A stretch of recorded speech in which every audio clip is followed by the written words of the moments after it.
이번 파트부터는 함수에 대해서 얘기를 할 텐데, 우리가 이제 함수를 만들게 되면 함수가 어떻게 메모리를 사용하면서 동작하는지 알아야 되기 때문에 메모리에 대해서 먼저 정리를 하고 넘어가야 될 것 같아요. A.C라는 소스 파일을 만들어 놓고 여기다 이렇게 코딩을 하게 되면 크게 4단계를 거쳐가지고 프로그램이 실행이 되죠. 첫 번째는 컴파일 과정, 두 번째는 링킹 과정, 이 과정을 거쳐가지고 최종적으로 만들어지는 거는 exe 파일일 거예요. 이건 이제 실행하기 전에 만들어지는 거기 때문에 빌드 타임 또는 정적 타임 이렇게 얘기를 해요. 1단계, 2단계를 거치게 되면 실행 파일이 만들어지는 거죠. 이게 이제 실행 파일이에요. 그 실행 파일 안에는 이 코드 영역과 데이터 영역이 존재를 하는데, 코드 영역은 파일로 만들어졌을 때는 텍스트 섹션이라는 단어를 사용을 합니다. 그리고 데이터 영역은 데이터 섹션이라는 단어를 사용을 합니다. 이 코드 영역은 우리가 이제 함수의 정의부라고 얘기하는 이 중괄호 열고 중괄호 닫고 요거를 갖다 이제 함수의 정의부라고 얘기하는데, 이 정의 부분이 기계어로 번역이 돼서 이 코드 영역에 배치가 되는 거죠. 그 다음에 전역 변수라고 하는 함수 바깥에 빠져있는 이 자료형 플러스 변수 형태를 계산을 해서 데이터 영역을 형성하는 거죠. 예를 들어서 여기에 인티저라고 했으니까 4바이트잖아요. 그러니까 4바이트 공간이 확보되는 거예요. 이렇게. 그런 다음에 이제 여기 초기값 1이라는 값도 초기값도 이렇게 다 세팅이 돼서 만들어져요. exe 파일. 그렇죠? 참고로 전역 변수의 초기값이 0이란 값으로 세팅이 됐으면 파일로 만들어지는 게 아니라 다음 단계인 로드 타임 때 데이터 영역에 4바이트 공간을 확보하고 거기다 0값을 써놓습니다. 참고하시고요. 그 다음에 이제 프로그램을 실행하게 되면 커널에 로더라는 함수가 실행이 되는데, 그걸 로드 타임이라 그래요. 로드 타임에서는 이 우리가 만들어진 이 실행 파일을 갖다 메모리에 상주하는 역할도 하고, 스택 영역을 디폴트로 한 1메가 정도 할당을 하는 역할도 합니다. 실제적으로 이제 로드 타임 때 상당히 많은 일을 해주는데, 뭐 예를 들어서 이제 프로세서와 스레드도 만들고 페이징 스크립트라는 것도 만들어요. 그 다음에 이제 함수 바인딩도 시켜주고요. 그러니까 지금은 이제 메모리 관점에서만 얘기했기 때문에 실행 파일을 메모리에 올리고 스택 영역을 갖다가 1메가 정도 디폴트로 할당한다. 요것만 암기하고 계세요. 그 다음에 마지막으로 우리가 만든 실행 파일이 실행되는 런타임 과정이 있어요. 그런데 여기서 잠깐, 런타임 과정은 어떤 거를 실행을 하기 때문에 런타임 과정이라고 얘기를 하죠. 런타임 과정은 이 코드 영역을 실행하는 거예요. CPU가 이 코드 영역을 실행하게 되면 이 코드 영역의 코드에 따라서 이 데이터 영역에다가 또는 스택 영역에다가 또는 힙 영역에다가 데이터를 읽거나 쓰거나 이런 동작을 한다는 얘기예요. 그렇죠? 코드 영역을 실행한다는 얘기는 함수의 정의부를 실행한다는 얘기고, 이 정의부가 이렇게 실행이 되면 그때 이제 스택 공간을 사용해서 2라는 값을 스택에다 쓰는 거죠. 2라는 값을 이렇게 쓰게 돼 있어요. 그 다음에 이런 멜록이라는 함수를 실행하게 되면 그때서 힙 영역을 만들게 되는 거죠. 런타임 때 이루어진다는 얘기죠. 여태까지 했던 얘기를 시뮬레이션을 한번 해보죠. A.C라는 소스 파일을 빌드 단계를 거치게 되면 텍스트 섹션이 만들어지죠. 코드 영역이 배치될 거예요. 그렇죠? 그래서 함수의 정의부를 텍스트 섹션에 배치를 하고요. 그 다음에 이제 전역 변수를 데이터 섹션을 만들어 가지고 전역 변수의 크기를 계산을 해서 4바이트 공간을 만들어 놓고 초기값 1이라는 값을 이렇게 세팅을 해 놓을 거예요. 그렇죠? 이게 이제 exe 파일이죠. test.exe 파일이 만들어졌어요. 그렇죠? 이 과정을 이제 정적 과정이라고 얘기를 하죠. 그 다음에 이제 얘가 이제 메모리에 올라갈 거예요. 그렇죠? 텍스트 섹션과 데이터 섹션이 메모리에 올라갑니다. 메모리에 올라가게 되면 코드 영역과 데이터 영역을 만들어내는 거죠. 그러니까 메모리에 올라갈 때는 코드 영역, 데이터 영역 또는 코드 세그먼트, 데이터 세그먼트 이렇게 불러요. 그 다음에 스택을 만들 거고, 그렇죠? 디폴트로 1메가 정도 스택을 만들어 놓고, 이 과정을 갖다 이제 동적 과정 중에 로드 타임이라고 얘기를 하죠. 다음은 이제 동적 과정 중에 런타임 과정인데, 지금 이 CPU는 싱글 프로세서라고 가정을 했고요. 32비트 모드로 동작을 했을 때 가정을 한 것입니다. 코드를 해석할 때 포인터도 어려웠는데 이 CPU에 있는 레지스터까지 등장하니까 맨 처음에는 굉장히 혼란스러울 거예요. 그렇지만 이제 코드라는 것이 CPU에 의해서 해석되어지고 실행되는 거기 때문에 CPU를 배제하고는 코드를 갖다가 온전하게 해석할 수도 없고요.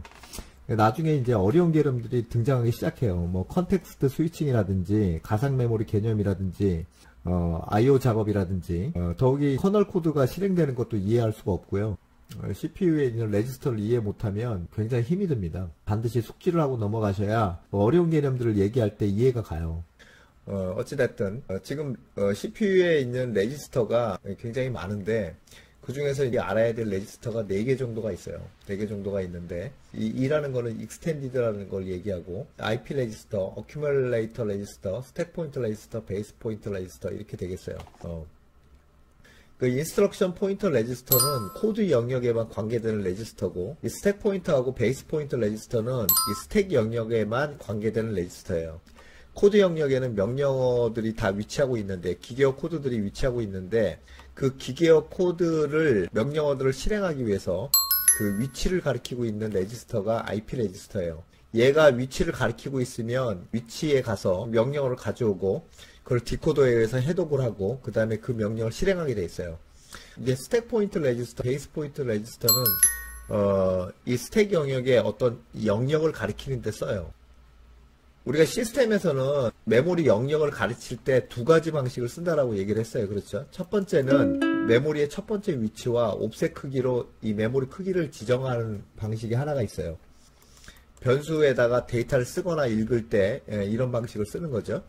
그러니까 두 번째는 메모리가 있으면 메모리 시작 번지와 끝 번지를 줘가지고 이 메모리 영역을 지정하는 방식이 있어요. 이게 두 번째 방식인데 이 베이스 포인터와 스택 포인터가 이 그림에서도 보시는 바와 같이 메모리 영역의 시작 번지와 끝 번지를 이렇게 가르치고 있어요. 그렇죠? 그럼 요만큼 메모리 영역이 지정이 되는 거예요. 그게 두 번째 방식을 쓰고 있다는 얘기죠. 이게 이제 스택 메모리 영역을 지정할 때 쓰는 레지스터라는 얘기죠. 그렇죠?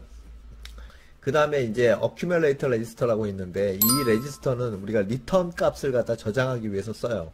여기에 리턴 0이라고 돼 있는데 이 코드를 실행하게 되면 이 0 값이 이 레지스터에 저장되게 돼 있습니다. 참고로 CPU의 IP 레지스터가 명령어를 수행하기 위해서 코드 영역을 이렇게 가리키고 있을 때 이 프로그램은 CPU를 할당받았다라고 얘기를 하고 실행 상태가 됐다라고 얘기를 해요.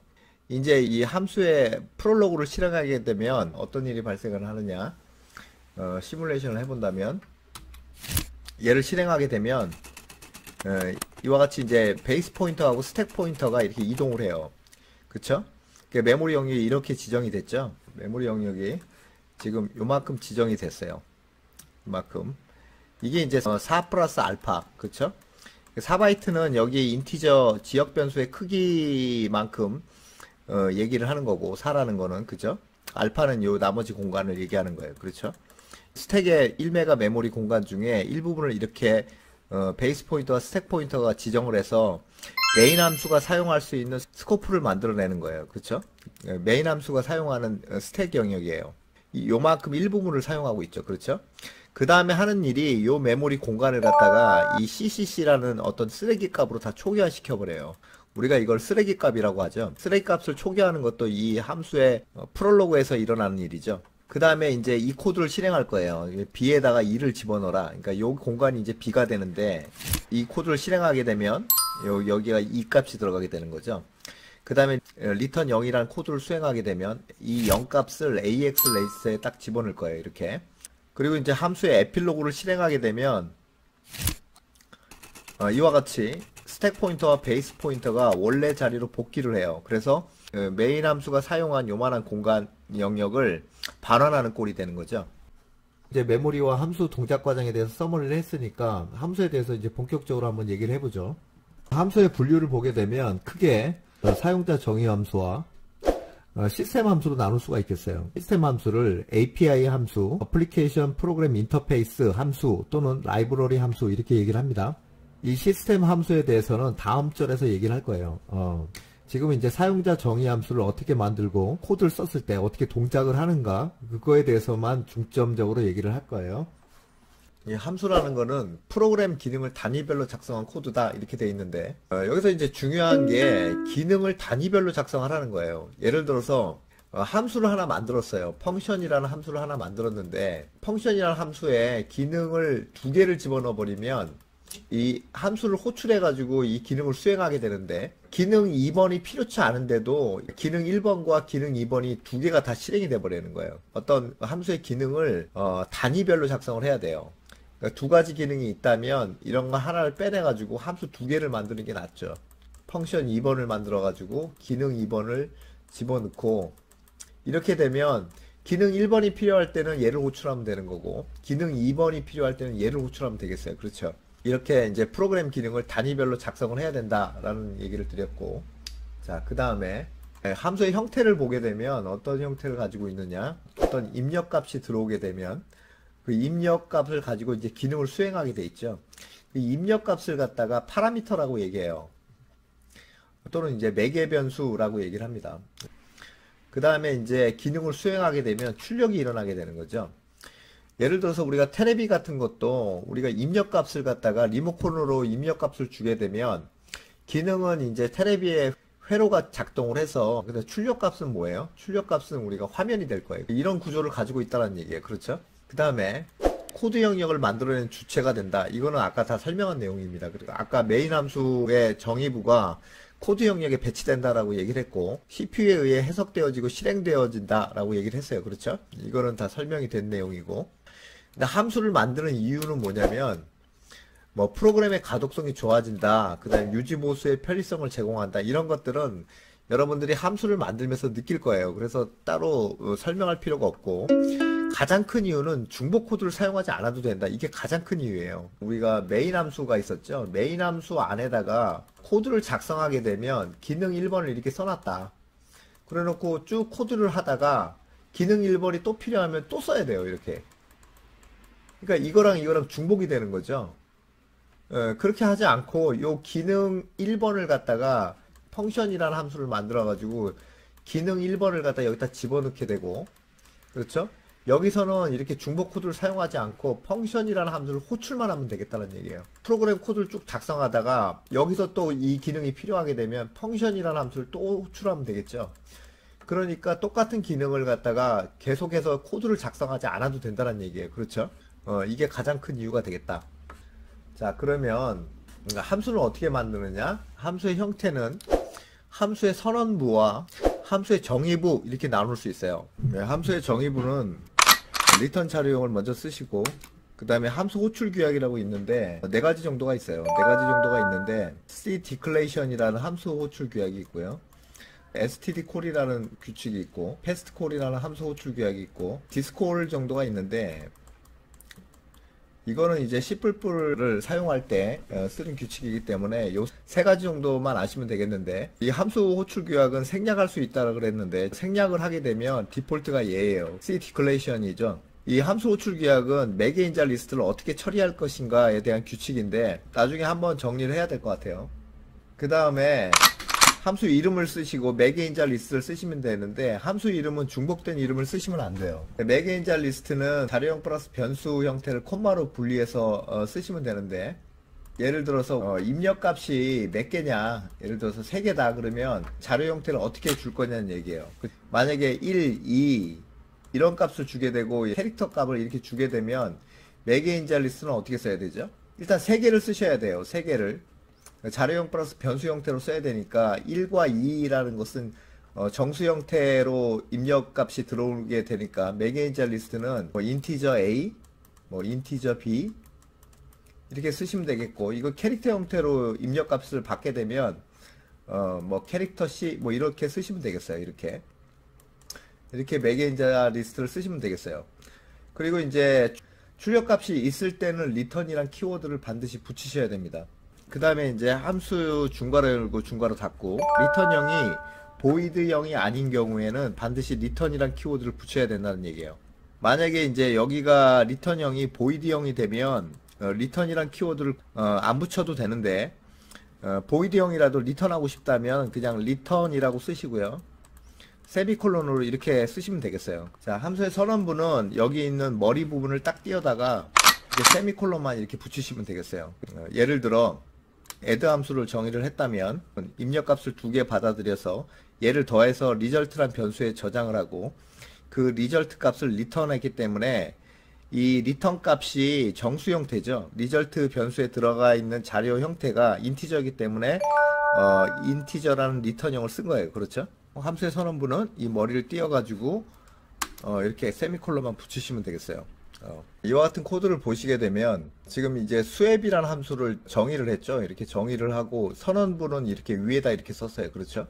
일반적으로 이제 선언부는 이렇게 위에다 쓰는 게 일반적이고요. 우리가 정의부를 썼기 때문에 기계어 코드로는 만들어져요. 기계어 코드로는 만들어지는데 얘가 실행은 안 된다는 거죠. 반드시 함수 호출이 있어야 실행이 된다는 얘기예요. 그렇죠? 함수 호출은 이제 크게 두 가지로 나눌 수가 있는데 값을 복사해 가지고 매개 인자 리스트에 넣는 방법과 그 값의 위치를 전달하는 포인터에 의한 함수 호출 두 가지로 나눌 수가 있어요. 그랬을 경우에 함수 호출은 어떻게 하느냐?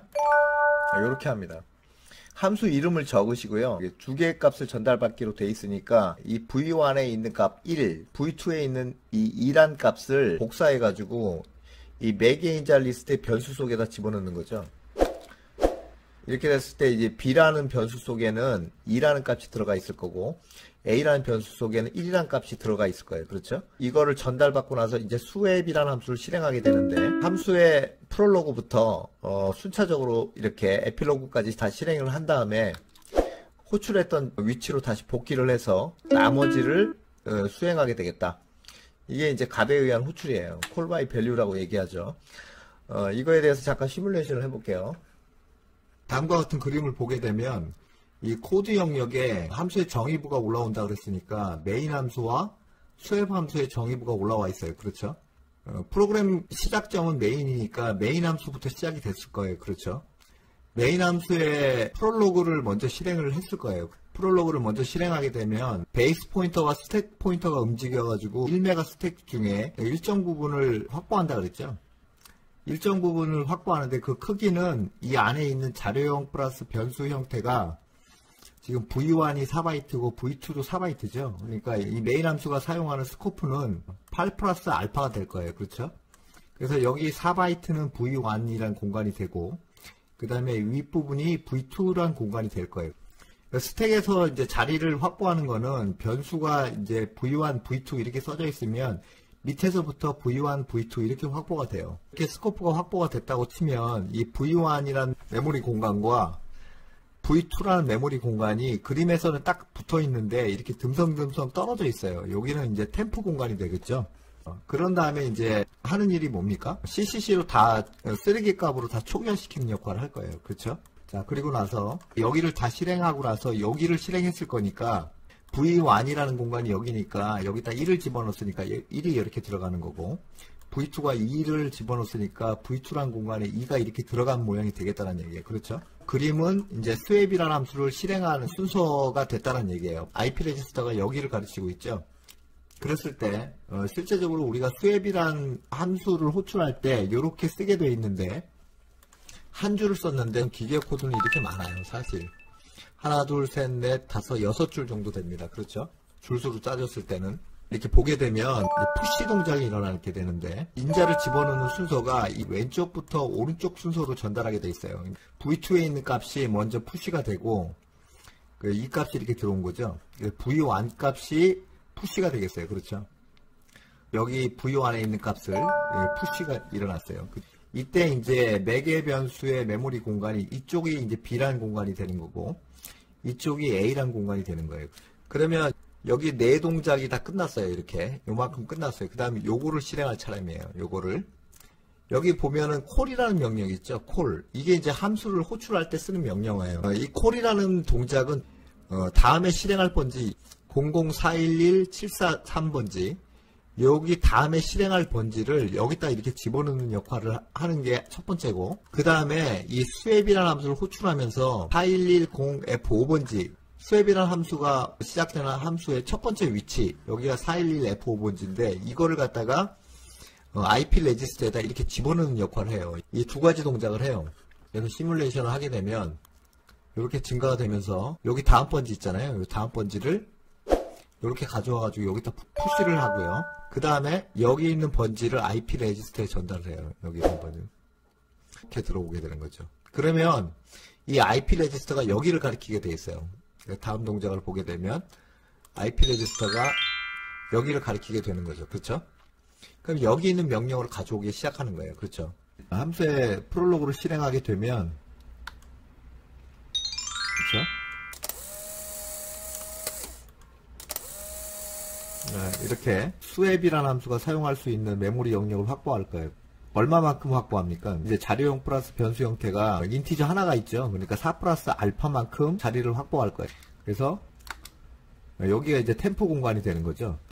그리고 이제 여기 CCC 값으로 다 초기화 시킬 거예요. 쓰레기 값으로 다 채워놓고 그 다음에 얘를 실행하게 되면 A에 있는 값을 템포에다 집어넣으려고 그랬으니까 이 A에 있는 값이 지금 1이죠? 1이 이제 템포 쪽으로 들어갈 거예요. 1이 들어왔어요. 그렇죠? 그 다음에 이 명령어를 실행하게 되면 B에 있는 값을 A에다 집어넣으래요. 그러니까 B에 있는 값을 A에다 집어넣으니까 실행하게 되면 1값이 날아가고 2값이 들어오게 되는 거죠. 그러니까 템포에 있는 값을 B에다 넣어요. 그러니까 템포에 있는 값이 1이니까 1 값을 갖다가 B라는 공간에다 집어넣으니까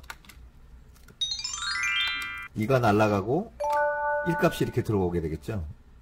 결과적으로 보게 되면 원래는 매개 변수 리스트에 1하고 2값이 들어가 있는데 이게 지금 바뀌어 있죠. 메인 함수가 사용하는 영역은 변함이 없는데 매개 변수에 있는 값이 교환이 됐어요. 그렇죠? 그 다음에 이제 함수의 에필로그인데 함수의 에필로그는 함수의 프롤로그에서 메모리 영역을 확보했다면 함수의 에필로그는 메모리 영역을 반환하는 역할을 하는 거죠. 그래서 이 역할이 메모리 반환이에요. 그렇죠? 메모리 반환. 메모리를 반환한다는 것은 뭐냐면 이 스택 포인터하고 베이스 포인터가 밑으로 이동하면서 원래 자리로 이렇게 가는 거예요. 이렇게. 그렇죠? 스택 포인터하고 베이스 포인터가 원래 자리로 이렇게 가게 되면 스왑이라는 함수가 사용했던 메모리 영역을 이만큼을 반환을 하는 거죠. 그런데 메모리 반환을 하면서 어떤 일을 해주냐면 원래 있었던 자리로 복귀하기 위해서 얘를 갖다가 팝을 해가지고 여기다 이렇게 IP 레이스에 집어넣고 원래대로 돌아가요. 또 하나 알아야 될 사실이 메모리를 반환하는데 얼만큼을 반환할 것이냐, 여기 매개 변수 리스트를 빼고 요만큼만 반환할 것이냐, 아니면 매개 변수까지 이만큼 공간을 다 반환할 것이냐에 따라서 함수 호출 규약에 따라서 이게 다르다는 거죠. 그러니까 이제 C declaration이라는 함수 호출 규약을 따르게 되면 그러니까 요만큼 공간만 반환을 한다는 거죠. 근데 만약에 std call이라는 규칙을 쓰게 되면 함수의 에필로그에서 이만큼이 아니라 이만큼 다 반환을 하게 돼 있어요. 어찌됐든 얘를 실행하게 되면 이렇게 이동을 해가지고요. 하나를 갖다 팝해가지고 여기다 IP 레이스에 집어넣고요. 그러니까 2번지가 됐으니까 2번지는 어디죠? 우리가 호출한 번지가 될 거예요. 그렇죠? 여기 보면 411743 이렇게 돼 있죠. 요 번지로 들어왔어요. 그렇죠? C 디클레이션 규칙을 따르다 보니 이게 지금 매개인자 리스트를 반환하는 거는 누가 해주느냐? 함수 호출 한쪽에서 해준다는 얘기예요. 그게 여기 코드가 있어요. 스택 포인터를 8만큼 이동하라라는 명령을 실행하게 되는 거죠. 그렇게 되면 스택 포인터가 여기잖아요. 그죠? 여기서 8만큼 플러스 시키니까 요렇게 이동이 되는 거예요. 스택 포인터가 이렇게 이동이 되면 원래 자리로 다 돌아온 거잖아요. 그렇죠? 이게 이제 C declaration 함수 호출 규약이란 얘기예요. 수행을 하게 되면 8만큼 이동해가지고 완전히 다 반환을 했어요. 그렇죠? 그리고 이제 return 0이라는 코드를 만나게 되면 이 0이란 값을 AX 레이스에 저장해 놓고 함수의 에필로그를 끝내면 메인 함수가 사용한 메모리 영역도 반환이 되는 거죠. 여기서 이제 한 가지 주의하실 사항이 있는데 우리가 이제 반환한다는 의미를 썼는데 스왑 함수가 사용하는 메모리 영역이 이만큼이었잖아요. 그렇죠? 이만큼 영역을 반환을 했는데 이 반환을 한다고 해서 요만한 공간이 없어지는 게 아닙니다. 없어지는 게 아니에요. 우리가 로더에 의해서 스택이란 공간을 1메가 할당 받으면 프로그램이 종료될 때까지 이 1메가 스택은 계속 유지가 되는 거예요. 반면에 우리가 멜록이라는 함수를 사용해 가지고 히비 영역에다가 우리가 원하는 사이즈만큼 메모리를 잡게 되는데 이 풀이라는 함수를 사용하게 되면 완전히 제거가 되는 거예요. 완전히 없어지는 거죠. 스왑이라는 함수가 다 실행이 되고 이만한 메모리 영역을 반환을 했잖아요.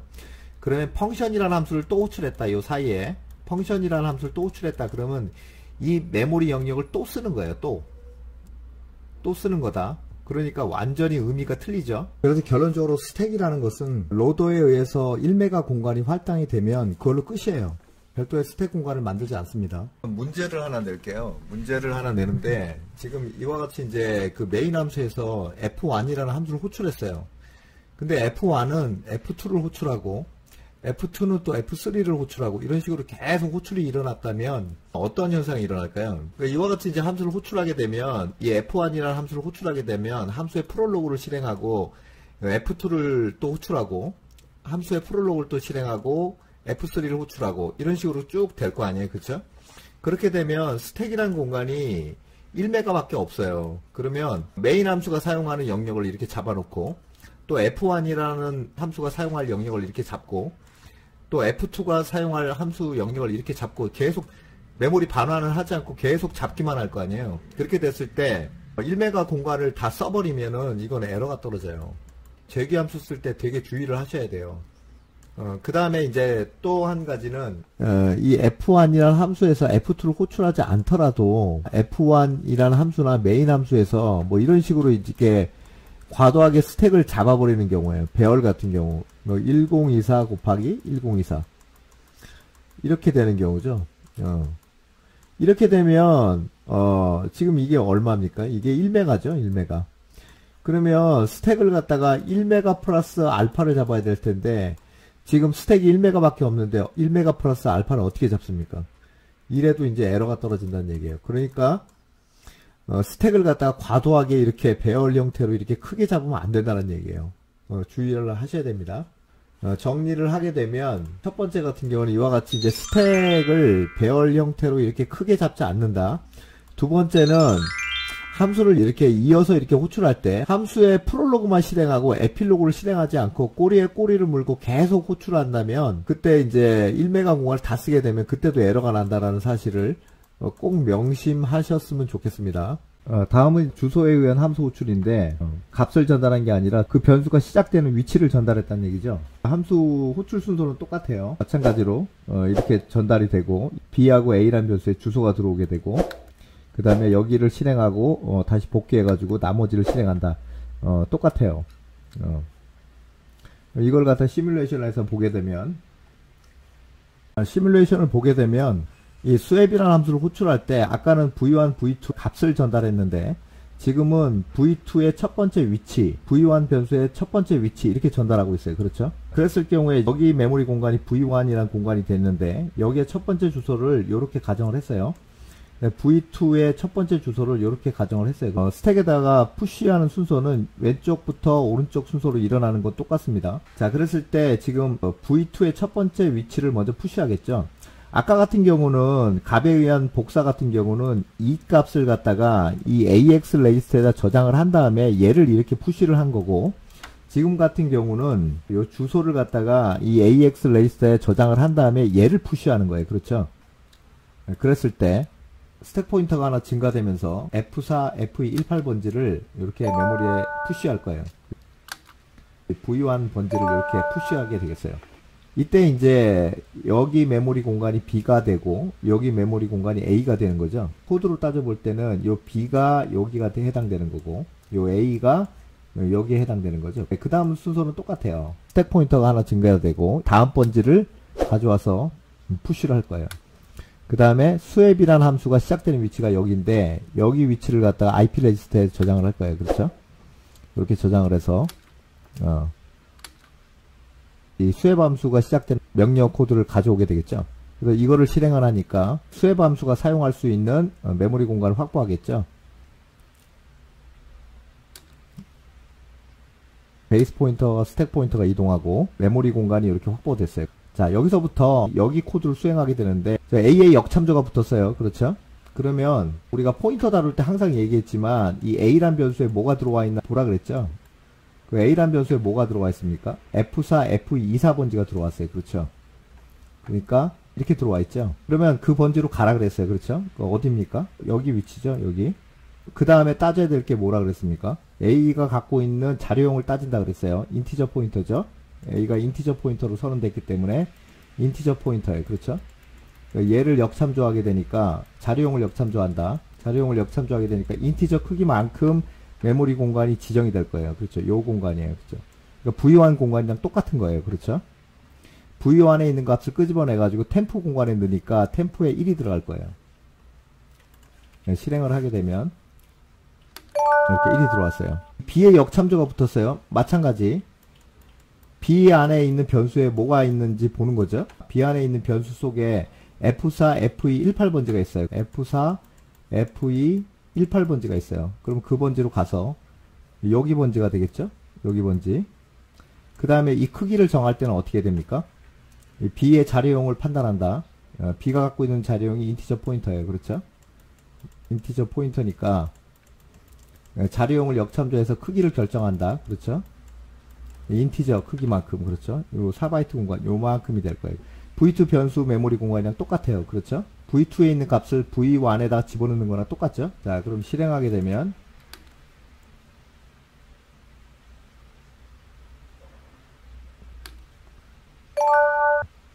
템프에 있는 거를 B의 역참조 여기죠? 요 메모리 공간에다 집어넣는 거죠. 템프 값이 여기로 들어올 거예요. 그렇죠? 그래서 실행하게 되면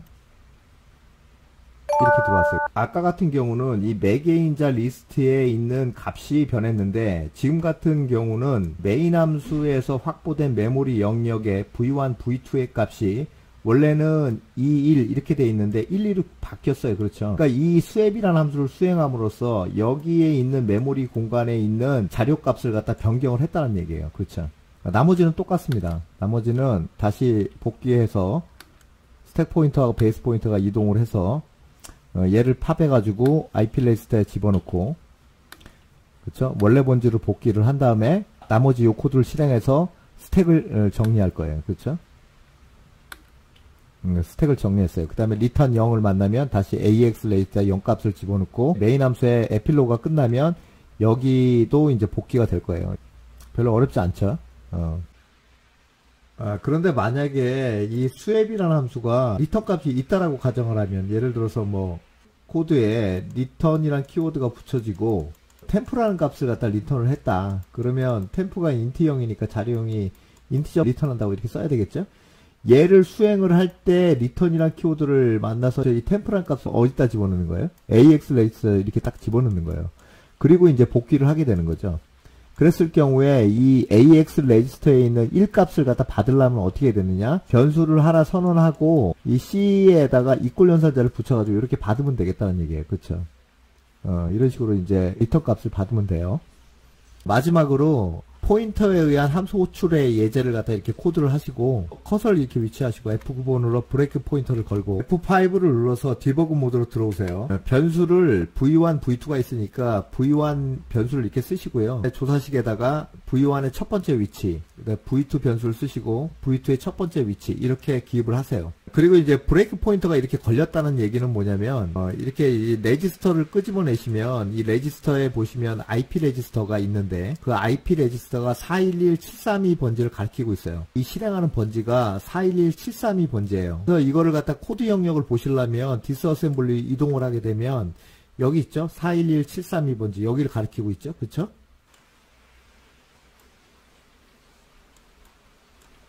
그러니까 이 브레이크 포인터가 걸렸다는 얘기는 IP 레지스터가 여기를 가리키고 있다는 걸 표시하는 거예요. 요 번지를 갖다가 이렇게 메모리에 드래그 앤 드롭을 하거나 아니면 IP 레지스터 있잖아요. 이걸 잡아다가 이렇게 드래그 앤 드롭을 하시면 돼요. 이게 이제 메인 함수가 형성한 코드 영역이죠. 이제 스택 영역은 그래서 V2를 잡아다가 이렇게 드래그 앤 드롭을 하시면 여기가 이제 V2가 시작되는 첫 번째 주소예요. 그래서 이렇게 진행을 하시면 여기 1값, 2값 이렇게 들어왔죠? 여기가 이제 V1이라는 공간이 되는 거고 여기가 이제 V2라는 공간이 돼요. 됐죠? 그리고 swap이라는 함수를 호출할 때 V1의 첫 번째 위치, 그 다음 V2의 첫 번째 위치를 A란 변수, B란 변수에 전달을 했죠? 우리가 이제 조사식에다가 A란 변수를 쓰시고 그 다음에 A의 첫 번째 위치가 어디 있느냐, 매개 변수의 위치가 어디 있느냐는 얘기죠. B라는 변수를 쓰시고 또 B의 첫 번째 위치 이렇게 하면은 일단 안 나올 거예요. 이게 지금 X 표시가 돼 있죠. 예, 볼 수가 없다는 얘기예요. 지금 당장은. 왜냐면 이 swap이라는 함수가 호출돼 가지고 이쪽으로 이제 IP 레지스터가 여기를 가르쳐야 이게 보여요. 그렇기 때문에 지금 안 보입니다. 매개 변수가 이쪽 브레이크 포인트에서 안 보이니까 디스어셈블리로 다시 보게 되면 이게 6줄 코드가 보이죠. 우리가 시뮬레이션에서 봤던 6줄 코드가 다 보여요. 이제 이 4줄을 실행하게 되면 F10번으로 진행을 하면 되죠. 진행을 하게 되면 스택 포인터를 하나씩 증가시키면서 푸시 작업이 일어났기 때문에 스택 포인터를 이렇게 보시면 돼요. 스택 포인터를 메모리 3번에다 드래그 앤 드롭을 하시면 메모리 3번을 보시게 되면 여기가 이제 매개 변수의 B라는 공간이고 여기가 이제 A라는 공간이 되겠어요. B라는 공간에는 V2의 어드레스가 요렇게 들어와 있죠. 요렇게. 그쵸? 19FE-D8번지 맞죠? 마찬가지로 V1의 첫 번째 위치가 A란 변수에 이렇게 들어와 있어요. 19FE-24번지 맞죠? 그 다음에 하는 일이 뭐라 그랬습니까? 다음 번지를 스택에다 푸시한다 그랬어요. 스택을 하나 이렇게 위로 딱 증가시켜 놓고 여기 위에다가 이제 다음에 실행할 번지를 여기다 집어넣을 거예요. 이 콜을 실행하기 전에 다음 번지를 보면 요 번지죠. 그쵸? 41174D 번지예요. 그렇죠? 메모장에다가 좀 적어 놓읍시다. 그리고 수앱 함수는 위치가 어디냐면 4110F5번지에 있네요. 그렇죠? 이 번지는 이제 수앱 함수가 위치한 곳이에요. 그렇죠? 수앱 함수가 이 위치에 있다는 얘기예요. 그렇죠? 여기서 이제 수앱이라는 함수로 들어와야 될 텐데 디버그 창에서 보면 한 단계씩 코드 실행이 있어요. 단축키로는 F11번인데 F11번을 누르게 되면 수앱 함수로 들어옵니다. F11번으로 들어오면 점프 코드가 하나 있어요. 사실은 점프 코드가 하나 있는데 실제 번지는 여기를 얘기해요. 이쪽으로 점프하라는 명령어가 여기 들어가 있는 거죠. 어찌됐든 F10번을 진행하게 되면 수앱 함수로 들어왔어요. 그렇죠? 그래서 이 스택에 푸시 작업을 했으니까 요 위쪽에 이제 여기 있죠. 여기다가 다음에 실행할 번지를 푸시하고 수앱이란 함수에 들어왔다는 얘기죠. 그쵸? 여기 보시면 여기에 지금 저장이 돼 있죠. 0041174D 여기죠. 다음에 실행할 번지를 푸시를 했어요. 그렇죠? 그리고 분기를 했다는 얘기예요. 0041174D 0041174D 맞죠? 그 다음에 여기서부터 이제 세 단계를 진행을 하시면 여기까지 공간이 확보됐어요. 그래서 스택 포인터를 이렇게 드래그 앤 드롭을 하시고요. 베이스 포인터는 요 밑에 있으니까 19FD F8번지네요. 여기네요. 그쵸? 그래서 여기 위치를 가리키는 게 이제 베이스 포인터가 되겠고요. 스택 포인터가 여기를 가르치게 되겠어요. 그렇죠? 템프 공간은 어디 있냐면 템프라는 위치를 쓰시게 되면 여기 있죠? 19FD F0번지. 그렇죠? 여기에요. 여기가 이제 템프란 공간이죠. 요만큼이 이제 그 수앱에서 사용할 수 있는 메모리 공간이라는 얘기죠. 그 다음에 하는 작업이 여기를 다 초기화 시킬 거예요. CCC란 쓰레기 값으로. 그래서 진행을 하시게 되면 여기 코드에서 이제 쓰레기 값으로 다 초기화 시켜버려요. 그러니까 여기 다 쓰레기 값으로 초기화 됐죠. 그리고 이제 역참조 연산자는 이렇게 보는 것보다 이렇게 보시는 게 더 편해요. 이게 지금 A의 역참조니까 이걸 갖다가 이렇게 붙이시게 되면 V1이랑 똑같아요. 역참조에 대해서 다 설명을 했으니까 확인만 하시면 되겠어요. 이렇게 붙여 놓으시면 A의 역참조한 게 이제 V1이랑 똑같고 B를 역참조한 게 V2랑 똑같아요. 그리고 우리가 스택 포인터 가지고 추적을 했던 여기 위치를 보게 되면 이 A가 위치가 19FE00번지니까 여기를 얘기하는 거고 B 위치가 19FE04번지니까 여기를 얘기하는 거예요. 4개 변수의 위치를 스택 포인터 가지고 추적을 해도 되고 이게 조사식에다가 이렇게 붙여놔 가지고 그쪽 함수를 분기해 가지고 이렇게 주소 연산자로 사용을 해서 보셔도 돼요. 요 번지가 복귀 번지죠. 그쵸? 여기를 다 실행하게 되면 이 V1, V2에 있는 공간값이 바뀔 거예요. 그쵸? 확장을 해서 보게 되면 여기가 이제 V1이라는 공간이었는데 여기에 이제 V2라는 공간이었죠. 근데 원래는 여기에 1값, 여기가 2값 이렇게 돼 있었잖아요. V1에 있는 메모리 값과 V2에 있는 메모리 값이 교환이 됐어요. 그리고 마지막 수앱 함수의 에필로그를 진행하게 되면 원래 번지로 다시 돌아갔죠. 원래 번지로 다시 돌아갔어요. IP 레지스터가 41174번지로 바뀌었죠. 전에 번지를 푸시한 거를 갖다가 팝해가지고 여기 IP 레지스터에 집어넣었다는 얘기예요.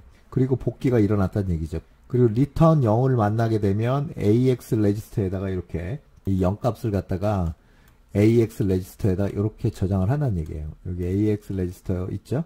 0값. 그리고 이제 메인 함수의 에필로그를 실행하니까 메인 함수가 형성한 메모리 공간까지도 반환을 하고 프로그램이 종료가 되겠다.